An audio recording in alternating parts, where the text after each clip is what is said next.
I hope आप लोग बहुत ही अच्छा होंगे। अब हम लोग यहाँ से पार्टनरशिप चैप्टर जो है 7 वो चैप्टर है पार्टनरशिप में, तो हम लोग हर एक चैप्टर को बारी बारी से सारा हम लोग यहाँ पे पढ़ेंगे। अगर आप हमारे चैनल पे नए हैं तो आप हमारे चैनल को सब्सक्राइब कर लीजिए और बेल आइकन को दबा दीजिए ताकि हमारा जो भी लेटेस्ट वीडियो आएगा आपके पास पहुँचता रहेगा। तो चलिए हम ऑफलाइन में मेरे जो संस्थान है इसका नाम क्रिएशन इंस्टीट्यूट ऑफ कॉमर्स है। यहाँ पे आर्ट्स के लिए भी हम लोग क्लासेस देते हैं। तो यहाँ पे जो 2023 में एग्ज़ाम देने वाले हैं, जो विद्यार्थी 12th में हैं, उनके लिए मेरे यहाँ बैच प्रारंभ हो चुकी है 1 मार्च 2022 से। अगर आप पूर्णिया के आसपास में हैं तो आप हमारे आके यहाँ ऑफलाइन बैच ज्वाइन कर सकते हैं। और कोई इन्फॉर्मेशन चाहिए तो आप इस नंबर पर कांटेक्ट कर सकते हैं। ये फंडामेंटल में हमको क्या क्या पढ़ना होता है ये हम लोग देखते हैं। तो सबसे पहले है कि साझेदारी का अर्थ एवं परिभाषा क्या है। साझेदारी का अर्थ एवं परिभाषा सबसे पहले हमको पढ़ना है। Meaning, definition and nature of partnership, इसकी प्रकृति भी पढ़ना है, वो भी हम लोग पढ़ेंगे। तो चलिए सबसे पहले हम लोग देखते हैं क्या कि साझेदारी का अर्थ क्या होता है। क्या साझेदारी का अर्थ क्या होता है, तो चलिए देखते हैं कि क्या होता है। तो जब 2 या 2 से अधिक व्यक्ति, यानी साझेदारी के निर्माण में कम से कम कितने व्यक्ति चाहिए, 2 या उससे अधिक व्यक्ति क्या करता है, मिलकर किसी व्यापार को चलाने। देखिए यहाँ पे आप देखिएगा 2 या 2 से अधिक व्यक्ति मिलकर क्या कर रहा है, किसी व्यापार को चलाने, उसके लाभ को आपस में बांटने और अपनी सेवा या पूंजी लगाने के लिए क्या होता है, सहमत हो जाते हैं। तो ऐसी ही संस्था को हम लोग क्या बोलते हैं, साझेदारी कहा जाता है। समझ पाए। चलिए एक बार और देखते हैं क्या कि जब 2 या 2 से अधिक व्यक्ति क्या करेगा, व्यक्ति मिलकर किसी व्यापार को चलाने के लिए, व्यापार का होना बहुत जरूरी है। अगर साझेदारी की बात करेंगे तो यहाँ पे क्या होना चाहिए, व्यापार मतलब 2 व्यक्ति या 2 से अधिक व्यक्ति मिलकर क्या करेगा, वो व्यापार करेगा और व्यापार का क्या करेगा, संचालन करेगा और उससे जो लाभ होगा उसको क्या करेगा, आपस में बांटेगा। ऐसा नहीं होना चाहिए जो लाभ होगा उसको हम लोग चैरिटी में दे दें, ऐसा नहीं होना चाहिए। तो उसको हम लोग साझेदारी नहीं बोलेंगे। हम लोग क्या करेंगे, जो लाभ होगा, जो पार्टनर है, जिस प्रकार समझौता हुआ है उसमें हम लोग क्या करेंगे, बांटेंगे। तो उसके लाभ को आपस में बांटने और अपनी सेवा का मतलब वहाँ पे काम करना। अपनी सेवा का मतलब जिस फर्म में व्यवसाय में चालू हुए हैं पार्टनरशिप से, उस फर्म में क्या करना, मतलब सेवा करना, काम करना, या पूंजी लगाने के लिए, पूंजी भी लगा सकता है के लिए क्या हो, सहमत हो जाते हैं। तो ऐसी संस्था को हम लोग क्या बोलते हैं, साझेदारी संस्था कहा जाता है उसको। ठीक है। चलिए अब हम लोग आते हैं किसमें, परिभाषा में। तो परिभाषा किसके अनुसार है ये देख लेते हैं। तो भारतीय साझेदारी अधिनियम 1932 की जो 4 में जो परिभाषा दिया गया हुआ है, किसके, भारतीय साझेदारी अधिनियम 1932 की धारा 4 में जो साझेदारी की परिभाषा दिया गया हुआ है, हम लोग उसी परिभाषा को देखते हैं। तो क्या बोल रहा है कि साझेदारी उन व्यक्तियों के बीच का संबंध है। क्या है, साझेदारी क्या है, उन व्यक्तियों के बीच का संबंध है जिन्होंने किसी ऐसे कारोबार से लाभ बांटने का अनुबंध किया है, जिसे वे सब अथवा इनमें से कोई एक सबकी ओर से क्या करता है, चलाता है। यहाँ पे ये बात वहाँ वही है। अब देखिए इसमें से 2 टॉपिक है जिसको आपको समझना जरूरी है, हम फिर आगे भी समझाएंगे। यहाँ पे एक बात आ रहा है क्या, व्यापार, इसमें भी क्या आ रहा है, कारोबार। देखिए कारोबार 2 प्रकार का होता है। अगर यहाँ पे जो कारोबार की बात समझिएगा वो वैधानिक समझिएगा, अवैधानिक नहीं होना चाहिए। यानी जो आप कारोबार कीजिएगा वो कैसा होना चाहिए, वैधानिक होना चाहिए। यानी सरकार के नज़र में वो क्या होना चाहिए, सही होना चाहिए। अगर सरकार की नज़र में अगर वो खराब है तो उसको हम लोग अवैधानिक बोलते हैं। अगर सरकार की नज़र में कानून की दृष्टि से अगर वो सही है तो उसको हम लोग वैधानिक कारोबार कहते हैं। ठीक है, चलिए आगे देखते हैं। अब बात यहाँ पे और समझ में नहीं आई है कि जब दो या दो से अधिक व्यक्ति, तो दो तो ठीक है, मैं यानी किसी भी साझेदारी में कम से कम दो व्यक्ति का होना क्या है, जरूरी है। क्या कितना व्यक्ति का, दो व्यक्ति का होना जरूरी है। अगर हम बात कर ले अधिक से अधिक कितना हो सकता है, तो साझेदारी में आप बस यहाँ के लिए बस इतना ही समझिए, आगे फिर आपको बताएंगे कंपनी अधिनियम, कंपनी नियम के अनुसार अलग अलग बात बताएंगे। लेकिन यहाँ पे सिर्फ अगर बोलेगा आपको क्या, साझेदारी में अधिक से अधिक कितने व्यक्ति हो सकते हैं, तो साझेदारी में अधिक से अधिक 50 व्यक्ति हो सकते हैं। 50 से ऊपर होगा तो वो साझेदारी फर्म क्या हो जाएगी, अवैधानिक हो जाएगी। तो आई होप आप ये समझ जाइएगा, मतलब साझेदारी का अर्थ और परिभाषा समझ गए होंगे। तो चलिए अब चलते हैं, अगला टॉपिक हमारा क्या है, साझेदारी की विशेषताएं। तो चलिए हम लोग अगला टॉपिक पढ़ते हैं, साझेदारी की विशेषताएं, लक्षण या इसका फीचर क्या क्या होता है। तो पहला है साझेदारी की विशेषताएं में, दो या दो से अधिक व्यक्ति, क्या, दो या दो से अधिक व्यक्ति, ये क्या है, साझेदारी का एक विशेषता है।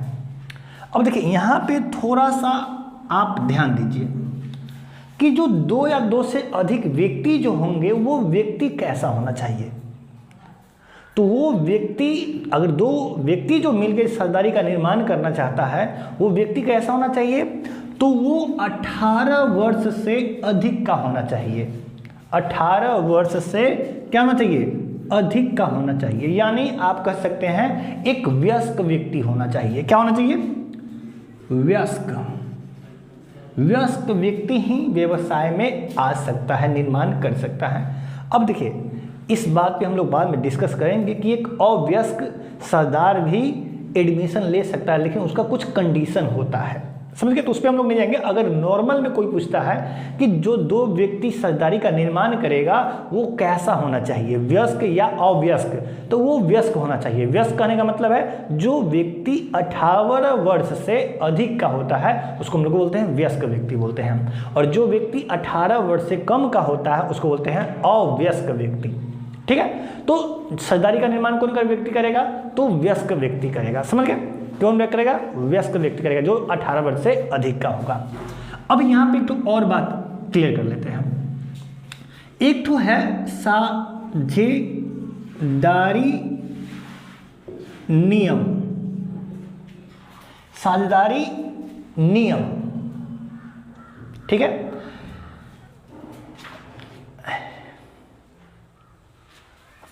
साझेदारी नियम 2014 की धारा एक तो है 10 किया। साझेदारी नियम 2014 की धारा 10 के अनुसार कम से कम 2 व्यक्ति का होना जरूरी है, और अधिक से अधिक कितना रहेगा, 50 रहेगा। क्लियर है बात, समझे क्या, कि साझेदारी में जो कम से कम 2 व्यक्ति का होना जरूरी है। किसी साझेदारी का कैसा भी साझेदारी रहे उसमें कम से कम 2 व्यक्ति का होना तो जरूरी है। लेकिन बात होता है क्या, 2 या 2 से अधिक। अधिक मतलब कितना, तो अधिक का मतलब यहाँ पे हो जाएगा 50 से अधिक नहीं होना चाहिए। किस नियम के अंतर्गत, तो साझेदारी नियम 2014 की धारा 10 के अनुसार। एक तो और है साझेदारी अधिनियम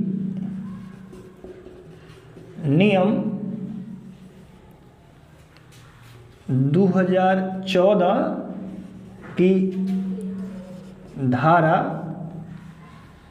464।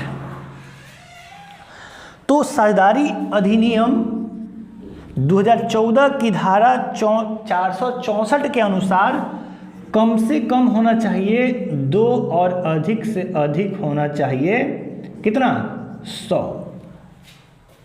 बात क्लियर हुआ क्या, कि हमने क्या पढ़ा, सरदारी की विशेषताएं पढ़ रहे हैं, जिसमें पहला टॉपिक है क्या, 2 या 2 से अधिक व्यक्ति का होना।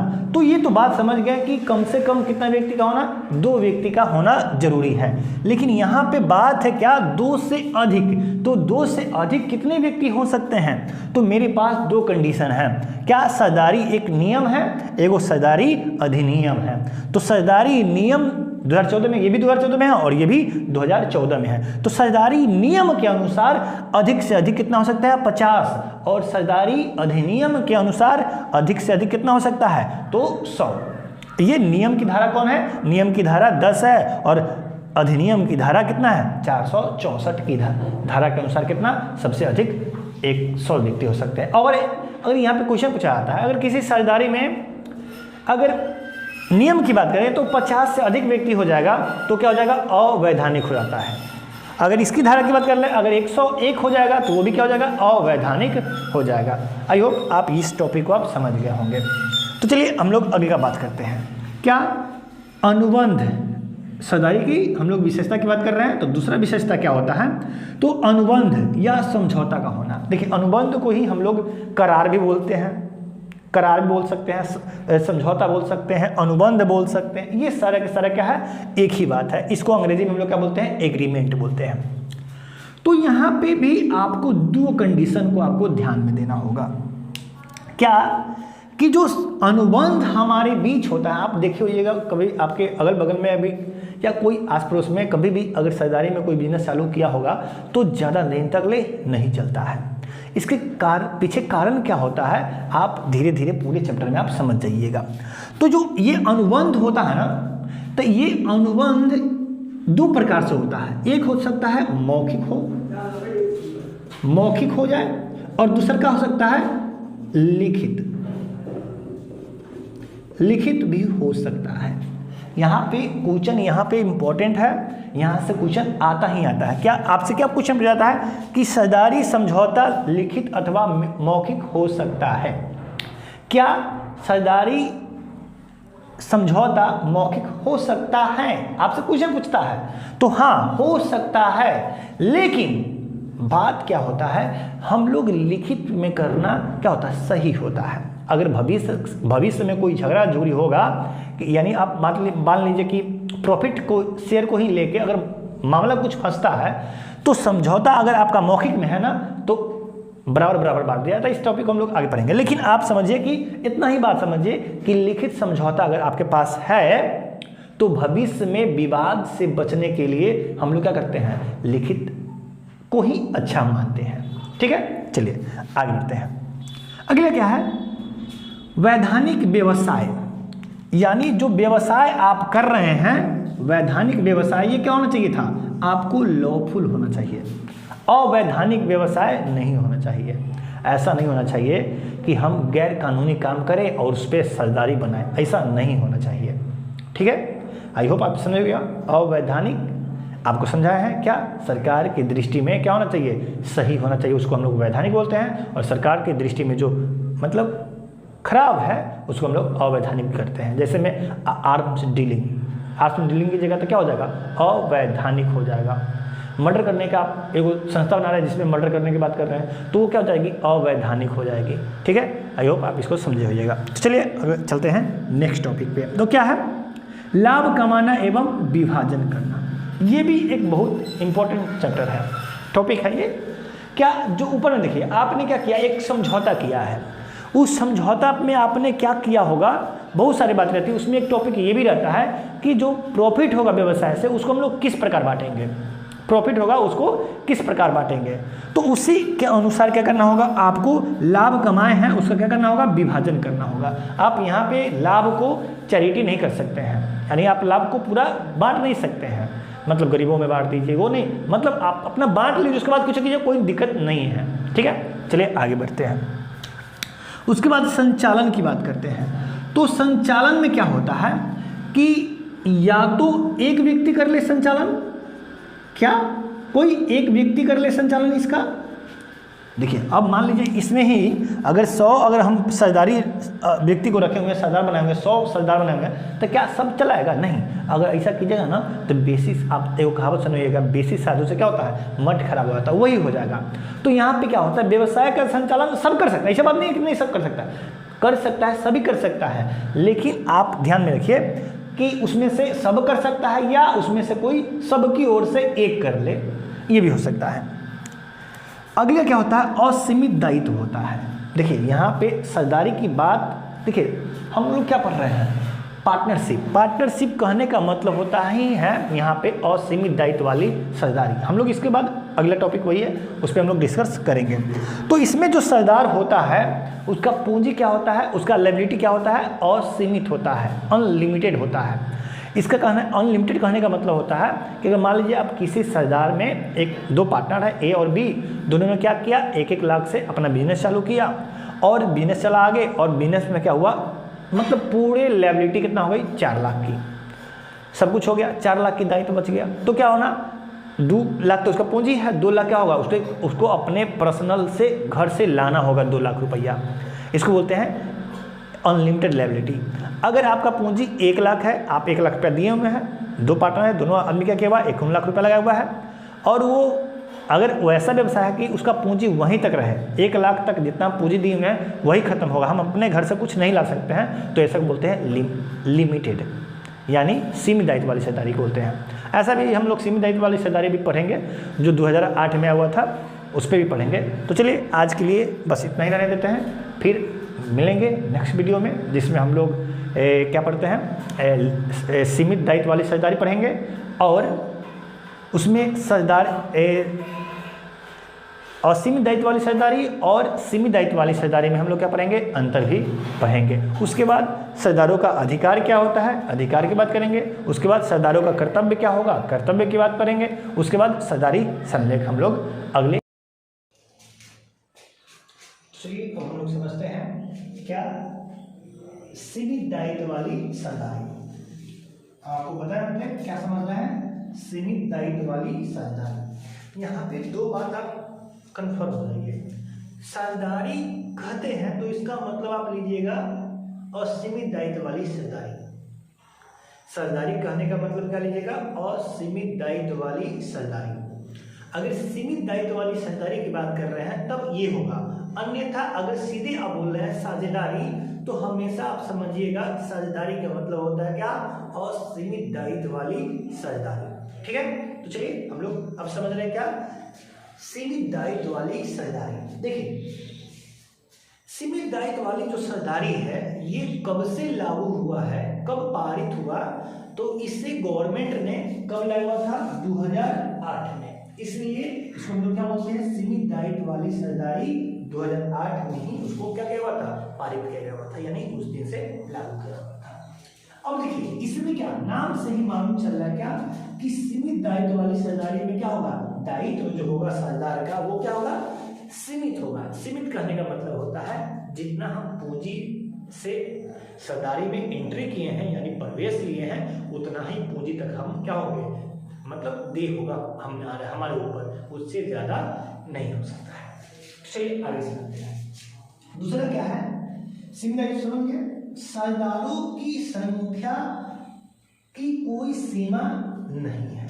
अब किस सरदारी की बात कर रहे हैं, तो हम बात कर रहे हैं कम से कम 2 तो होगा ही होगा, ये चाहे कोई भी सरदार हो, इस 2 का होना जरूरी है। अब इसमें बात समझिए क्या कभी कम से कम कितना होगा, 2 होगा, और अधिक से अधिक कोई लिमिट नहीं है, असीमित सरदार भी हो सकता है, मतलब बहुत सारे सरदार इसमें हो सकते हैं। अब देखिए बहुत सारे सरदार होगा तो बहुत सारी कानूनी प्रक्रिया होगी, तो अगला क्या है, इसका पंजीयन करवाना क्या होता है, अनिवार्य होता है। देखिए इसका पंजीयन कहाँ पे होगा, तो कंपनी के रजिस्ट्रार के पास होगा। क्या, अब देखिए सबसे पहली बात आप समझिए, क्या पंजीयन कराना क्या होगा, अनिवार्य होता है, किसका, LLP का। हम लोग सीमित दायित्व वाली सरदारी को क्या बोलते हैं, LLP भी बोलते हैं। यहाँ पर देखिए लिमिटेड लायबिलिटी पार्टनरशिप बोलते हैं, यानी LLP भी बोलते हैं इसको हम, किसको, सीमित दायित्व वाली सरदारी को। तो देखिए इसका आपको पंजीयन करवाना, रजिस्ट्रेशन करवाना क्या होगा, अनिवार्य होगा। अब इसका रजिस्ट्रेशन कहाँ पे करवाइएगा, तो कंपनी के रजिस्ट्रार के पास। कहाँ पे, कंपनी के रजिस्ट्रार के पास, कंपनी के रजिस्ट्रार के पास। कहाँ पे, कंपनी के रजिस्ट्रार के पास। अब देखिए यहाँ पे पंजीयन करवाने का मतलब क्या होता है, पंजीयन यानी रजिस्ट्रेशन करवाने का मतलब क्या होता है। तो आप क्या कीजिएगा, एक आपने क्या किया है, पहले ही से आप क्या कीजिएगा, समझौता तो जरूर बनाइएगा। समझौता को लेकर कहाँ जाना है, कंपनी के रजिस्ट्रार के पास जाना है और उसको क्या करवाना है, फाइल करवाना है। क्या, फाइल करवाना। फाइल करवाने का मतलब वहां पे जाके थप्पा उपा लगवा देना कि हाँ ये क्या हो गई, ये पूरा डॉक्यूमेंट है, सब कुछ है, ये हो गया।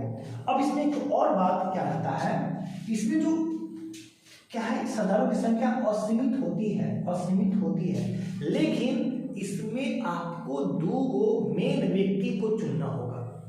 2 क्या होगा, मेन व्यक्ति चुनाएगा जिसके ऊपर ये सारा बोझ रहेगा। ऐसा नहीं कि मतलब लिमिटेड पार्टनर में किसी का मतलब उधार लेके और पार्टनरशिप क्या करें, समाप्त करें, ऐसा नहीं। यहाँ पे क्या होना होगा कि 2 व्यक्ति को क्या करना होगा, मुख्य व्यक्ति चुनना होगा, जिसके अनुसार क्या होगी, वो पूरा पार्टनरशिप आगे बढ़ेगी। तो उसमें क्या करवाना होता है, 2 मेन व्यक्ति हो जाएगा, ठीक है। उसके बाद देखते हैं रजिस्टर कंपनी आपको क्या करना होगा, अनिवार्य होगा। कहाँ पर करवाइएगा, तो कंपनी के रजिस्टर के पास क्या करना होता है, फाइल करवाना होता है। अब ये इंपॉर्टेंट बात है कि आपको प्रत्येक वर्ष सॉल्वेंसी सर्टिफिकेट आपको रजिस्ट्रार के पास जमा करवाना होगा, जहां से आप रजिस्ट्रेशन करवाए हैं। ये सॉल्वेंसी सर्टिफिकेट क्या होता है, थोड़ा सा शॉर्टकट में समझ लीजिए। आप ये समझ लीजिए कि आपका जितना दायित्व है उतना आपके पास क्या है, संपत्ति है। तो इसको हम लोग दोनों बराबर है, तो आपको क्या करते हैं, आप सॉल्वेंसी लायक है, यानी आप किसी का ऋण जितना लिए हुए उतना आपके पास संपत्ति है, आप उसको सधा सकते हैं, तो आप सॉल्वेंसी है, ठीक है। अगर आपका ऋण ज्यादा है और आपका संपत्ति कम है तो आप इंसॉल्वेंट हो जाइएगा, समझ गए। तो वैसा आपको डॉक्यूमेंट आपको कंपनी के रजिस्ट्रार के पास प्रतिवर्ष क्या करना होगा, जमा कराना होगा, सॉल्वेंसी सर्टिफिकेट सीए से आपको ऑडिट करवा करके, ठीक है। आगे बढ़ते हैं। अब इसमें थोड़ा सा इसमें यानी सीमित दायित्व वाली साझेदारी और असीमित दायित्व वाली साझेदारी में थोड़ा सा यहाँ पे टॉपिक है, क्या क्या है थोड़ा सा देख लेते हैं। देखिए इसमें क्या होता है, सीमित दायित्व, उसमें असीमित दायित्व होता है, ठीक है। अब यहाँ पे देखिए इसका पंजीयन करवाना क्या होता है, अनिवार्य होता है, लेकिन साझेदारी का पंजीयन करवाना अनिवार्य नहीं है, ठीक है। चलिए आप आई होप आपकी पूरा समझ में आएगा। तो चलिए चलते हैं नेक्स्ट टॉपिक में, क्या सीमित दायित्व वाली साझेदारी और असीमित दायित्व वाली साझेदारी में क्या अंतर होता है, उसको थोड़ा सा हम लोग देखते हैं। तो चलिए अब हम लोग क्या पढ़ रहे हैं, साझेदारी तथा सीमित दायित्व वाली साझेदारी में अंतर देखना है। यहाँ पे एक तो बात पहले कंफर्म कर लीजिए, हम बार बार कर रहे हैं कि साझेदारी कहने का मतलब यहाँ पे आप हमेशा यही समझिएगा कि ये कैसा साझेदारी है, तो असीमित दायित्व वाली साझेदारी है। साझेदारी कहने का मतलब क्या हो गया, पार्टनरशिप कहने का मतलब हो जाता है कि लिमिटेड लायबिलिटी पार्टनर, ठीक है। और एक तो अभी क्या आपको समझाया है कि एक क्या आ गया कि आपका सीमित दायित्व वाली साझेदारी, यानी सीमित दायित्व साझेदारी ये अलग है, और ये साझेदारी कहने का मतलब क्या हो गया कि असीमित दायित्व साझेदारी। पहले दोनों आप क्वेश्चन को समझिए, क्या कर रहे हैं, सीमित दायित्व वाली साझेदारी यहाँ पे है और ये कौन साझेदारी है, तो असीमित दायित्व वाली साझेदारी है। आप लड़के लोग कहाँ पे कंफ्यूजन होते हैं कि हम लोग क्या पढ़ा रहे हैं, साझेदारी और सीमित दायित्व वाली साझेदारी में अंतर। और कभी कभी क्वेश्चन क्या पूछ देता है, असीमित दायित्व वाली साझेदारी और सीमित दायित्व वाली साझेदारी और असीमित दायित्व वाली साझेदारी में अंतर लिखे, तो वहाँ पे लड़का थोड़ा सा कन्फ्यूजन हो जाती है कि हमने क्या पढ़ा है, साझेदारी और सीमित दायित्व वाली साझेदारी में अंतर पढ़ा है, और क्वेश्चन क्या आ गया कि असीमित दायित्व वाली साझेदारी और सीमित दायित्व वाली साझेदारी में अंतर लिखे। तो यहाँ पे आप बार बार हम आपको समझा रहे हैं क्या कि साझेदारी को ही हम असीमित दायित्व वाली साझेदारी कहते हैं, ठीक है। तो चलिए अब हम लोग अंतर पे चलते हैं। तो पहला आप ये देखिए कि जो साझेदारी है उस पे कौन अधिनियम लागू होता है, यानी उस पे कौन नियम लागू होता है, और जो सीमित दायित्व वाली साझेदारी है उस पे कौन सा नियम या कानून लागू होता है। ठीक है, तो इसमें देखते हैं, इसमें क्या है, आपका जो साझेदारी है इस पे भारतीय साझेदारी अधिनियम 1932 लागू होता है। ठीक है, 1932 कैसे आया ये आपको सारा बात हम पढ़ा चुके हैं। तो चलिए अगली का है क्या, एलएलपी। एलएलपी को ही हम लोग सीमित दायित्व साझेदारी को क्या बोलते हैं, अंग्रेजी में शॉर्टकट में एलएलपी बोलते हैं, यानी लिमिटेड लायबिलिटी पार्टनर। ठीक है, तो चलिए आगे बढ़ते हैं। तो लिमिटेड लायबिलिटी पार्टनर में क्या होता है, ये इस पे कौन सा अधिनियम लागू होता है, तो इस पे सीमित साझेदारी अधिनियम 2008 लागू होता है, जिनको मनमोहन सिंह की सरकार में लाया गया था। तो चलिए आगे बढ़ते हैं। ये तो आपको यहाँ पे देख लीजिए, ये 1932 है, यानी जब आपका अपना देश स्वतंत्र भी नहीं हुआ था उस समय का ही है, यानी ये अंग्रेज के ज़माना का ही अभी नियम अभी भी चल रहा है साझेदारी पे। तो चलिए दूसरा का टॉपिक देखते हैं। तो साझेदारी की रचना, रचना कहने का मतलब होता है क्रिएशन, क्रिएशन कहने का मतलब होता है निर्माण, कि आपको यदि साझेदारी का निर्माण करना है, किस साझेदारी की, तो असीमित दायित्व वाली साझेदारी का अगर निर्माण आपको करना है तो क्या कैसे करना होगा, तो समझौते से होता है। क्या, साझेदारी की रचना यानी साझेदारी का निर्माण समझौते के अनुसार होता है। अगर मान लीजिए आपको साझेदारी का निर्माण करना है तो क्या कीजिए, दो पार्टनर मिलिए और एक क्या कीजिए, एग्रीमेंट तैयार कर लीजिए, उससे ही आपका क्या होता है, साझेदारी आपका चालू हो जाता है, इसमें कोई झंझट नहीं है। ठीक है, अब देखते हैं एलएलपी में क्या होता है। तो एलएलपी की रचना यानी निर्माण विधान द्वारा होती है। विधान कहने का मतलब है कानून, क्या है, कानून, यानी आपको एलएलपी की रचना करना होगा तो क्या होना, कानून के द्वारा होती है। जैसे में आपको क्या करना होगा, आप जो क्या करते हैं एग्रीमेंट पेपर पर, जिसको हम लोग स्टैंप बोलते हैं, उस पर क्या करना होगा, स्टैंप पे लिखना होगा सारा के सारा बात, यानी पूरे समझौता को एग्रीमेंट बनाइए, उस एग्रीमेंट को क्या करना होगा, कंपनी रजिस्ट्रार के पास आपको ले जाना होगा और वहां से आपको अटैचमेंट करवाना होगा। अटैचमेंट करने का मतलब जहां पे उसकी प्रक्रिया है, आपको पूरे डॉक्यूमेंट जमा करना होगा, पूरे डॉक्यूमेंट जमा कर दीजिएगा तो क्या होगी, आपको गवर्नमेंट क्या, कंपनी रजिस्ट्रार क्या बोलेगा कि हाँ आप जाके आप क्या कीजिए, चालू कर सकते हैं, कौन, एलएलपी चालू कर सकते हैं। तो आप समझ गए, एलएलपी का निर्माण किसके द्वारा होगा, विधान द्वारा होगा, यानी कानून द्वारा होगा। और इसकी रचना, साझेदारी की रचना किसके द्वारा होगा, समझौता के द्वारा होगा। यही समझौता को क्या कीजिएगा, आप जाके पूरा रजिस्ट्रेशन करवा लेते हैं तो आपका विधान उसी को बोलते हैं। चलिए आगे बढ़ते हैं तीसरा टॉपिक में। तो साझेदारी का पंजीयन करवाना जरूरी नहीं है। देखिए, नॉर्मल जो असीमित दायित्व वाली साझेदारी है इसका पंजीयन करवाना यानी रजिस्ट्रेशन करवाना जरूरी नहीं होता है, लेकिन एलएलपी का पंजीयन करवाना क्या होता है, अनिवार्य होता है।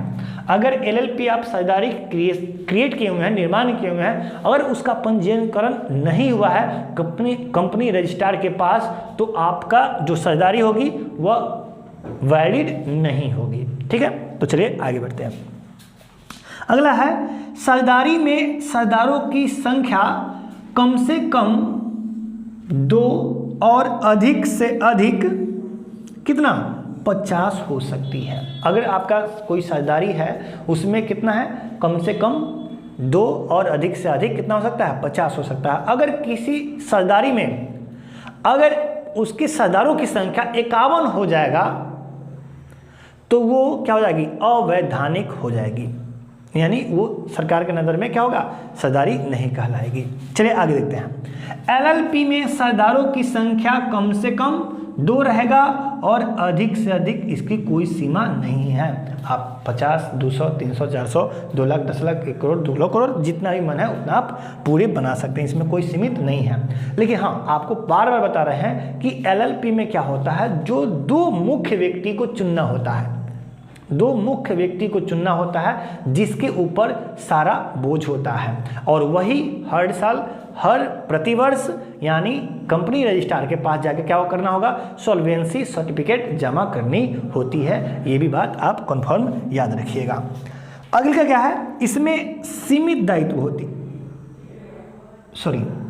यहाँ पे असीमित दायित्व होगा, असीमित दायित्व होती है और यहाँ पे सीमित दायित्व होती है।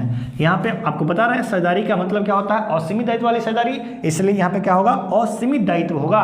और यहाँ पे इसमें क्या लिखे है, इसमें सीमित दायित्व वाली साझेदारी होती है, यानी नाम से ही मालूम है क्या, सीमित दायित्व वाली साझेदारी होती है। सीमित दायित्व वाली साझेदारी का मतलब आप जानते हैं और सीमित दायित्व का मतलब भी आप जानते हैं, फिर से एक बार बता देते हैं। सीमित दायित्व साझेदारी का मतलब होगा, सीमित दायित्व का मतलब होता है, सिंपल लैंग्वेज समझिए, कि जितना पूंजी लेकर आप साझेदारी में प्रवेश किए हैं बस उतना ही तक ले आपका दायित्व है, उससे ज़्यादा आपको देना नहीं है। लेकिन असीमित दायित्व का मतलब होता है कि आपने जितना से व्यवसाय में आया है, जैसे मान लीजिए हम 1 लाख से क्या किए, किसी साझेदारी में हम लोग क्या किए, प्रवेश ले लिए, एडमिशन ले लिए 1 लाख, और बाद में जाके उस व्यवसाय का लॉस हुआ और हम पे जो बटाया वो 2-2 लाख प्रत्येक साझेदार को हुआ। तो सीमित दायित्व वाली साझेदारी में ऐसा नहीं होगा, 1 ही लाख तक सीमित है कि हमने जितना आपको दे दिया पूंजी के रूप में वही तक ले सीमित होगा। लेकिन असीमित में क्या होती है कि आपका दायित्व जितना पूंजी दिए हैं उससे अधिक है। अगर आप पे लॉस का विभाजन होता है, अगर आप पूंजी दिए हुए 1 लाख, आपके आया 2 लाख, लॉस हो गया तो आपको 1 लाख घर से ला के भरना होगा। समझ गए? तो चलिए आई होप आप इस समझ जाइएगा। चलिए हम लोग अब आते हैं अगले का टॉपिक लेते हैं, क्या, साझेदारों का अधिकार क्या होता है। साझेदारों का अधिकार क्या होता है और उसका कर्तव्य क्या होता है। कर्तव्य और अधिकार हम लोग दोनों देखते हैं, उसके बाद हम लोग क्या करेंगे, साझेदारी संलेख की बात करेंगे। ठीक है, तो चलिए चलते हैं नेक्स्ट टॉपिक। साझेदारों के अधिकार यानी राइट्स ऑफ पार्टनर्स, कि एक साझेदार जो फर्म में है उसका क्या क्या अधिकार हो सकता है, एक साझेदार का अधिकार क्या है उसके बारे में हम लोग चलिए देखते हैं। तो पहला है व्यवसाय में भाग लेने का अधिकार। देखिए एक साझेदार, आप जानते हैं क्या, आप परिभाषा में ही पढ़ा हूँ मैं आपको क्या, कि साझेदार या तो पूंजी या तो अपनी सेवा देने के लिए क्या होते हैं, सहमत होते हैं। अगर आप व्यवसाय में सेवा देना चाहते हैं तो वो आपका अधिकार है। ऐसा कोई पार्टनर नहीं बोल सकता है कि हाँ आपको व्यवसाय में भाग लेने का अधिकार नहीं है। आप जाके व्यवसाय में भाग ले सकते हैं, संचालन में भाग ले सकते हैं, आपको कोई रोकेगा नहीं। अगला है क्वेश्चन, क्या, पुस्तकों को देखने का अधिकार। यहाँ पे एक तो बात समझ लीजिए कि कुछ कंडीशन को छोड़कर आपको क्या है, पुस्तकों को देखने का अधिकार होता है। ठीक है, जैसे में सीक्रेट बुक सब होता है उसको आप नहीं देख सकते हैं, अन्यथा आप सारे डॉक्यूमेंट को आप देख सकते हैं, कोई दिक्कत नहीं होना चाहिए। अगला है लाभ में हिस्सा प्राप्त करने का अधिकार भी आपके पास अवेलेबल है। क्या, लाभ में आप हिस्सा प्राप्त सकते हैं, ये आपका क्या है, अधिकार है, आपसे कोई छीन नहीं सकता है। पुस्तकों को भी आप देख सकते हैं, क्या व्यवसाय में भाग ले सकते हैं, लाभ में हिस्सा प्राप्त कर सकते हैं, और अवकाश ग्रहण करने का भी अधिकार आपके पास है। जब चाहे आप व्यवसाय से क्या हो सकते हैं, अवकाश ग्रहण कर सकते हैं, यानी आप रिटायरमेंट ले सकते हैं। ठीक है, आई होप आप इस बात को समझिएगा। चलिए अगला देखते हैं, संस्था से न निकाले जाने का अधिकार। यहाँ ये टॉपिक से क्वेश्चन हमेशा आता है, क्या, कि साझेदार को व्यवसाय से बाहर निकाला जा सकता है सर्वसम्मति से, 1/3 सहमति से, या आधा से, या इनमें से कोई नहीं। तो हमेशा विद्यार्थी मार के आता है सर्वसम्मति से। सर्वसम्मति से भी आप किसी साझेदार को व्यवसाय से बाहर नहीं निकाल सकते हैं जब तक जो साझेदार अवकाश ग्रहण करना चाहता है उसका मन नहीं हो। और मान लीजिए 5 साझेदार है, 4 साझेदार बोला क्या, हाँ इसको बाहर निकालना है, और एक साझेदार जो साझेदार है जिसको आप बाहर निकालना चाहते हैं वो बोल रहा नहीं हम निकल भी नहीं करेंगे, तो आप उसको निकाल नहीं सकते हैं। ठीक है, तो क्या एक कोई भी पूरे साझेदार मिलकर भी एक साझेदार को क्या हो, साझेदारी से बाहर नहीं निकाल सकता है। तो ये किसके अनुसार, क्योंकि आपके पास क्या है, संस्था से न निकाले जाने का अधिकार आपके पास अवेलेबल है। ठीक है, आप रिटायरमेंट ले लीजिए वो अलग बात है, आपके मन है तब। अगला है, दिए गए ऋण पर 6% ब्याज प्राप्त करने का भी अधिकार होता है। यदि मान लीजिए कोई साझेदार, अगर मान लीजिए कोई साझेदार क्या है, फर्म को पूंजी के अलावा कुछ रुपया दिए हुआ है, यानी ऋण के रूप में, तब उस पे आप एग्रीमेंट अगर 12% पर है तो 12% मिलेगा। अगर कुछ नहीं है तो आपको 6% की दर से ब्याज प्राप्त करने का आपका क्या है, अधिकार है, आपसे कोई छीन नहीं सकता है। कोई सरकार बोलेगा कि नहीं हम ब्याज नहीं देंगे, 5% देंगे, तो आप कोर्ट में केस कीजिए, वो वहाँ से आपको क्या होगा, 6% दिया जाएगा। ठीक है, तो चलिए आई होप आप इसको समझ गए होइएगा। तो चलिए अगले का टॉपिक पर चलते हैं, जो अगले का टॉपिक है क्या,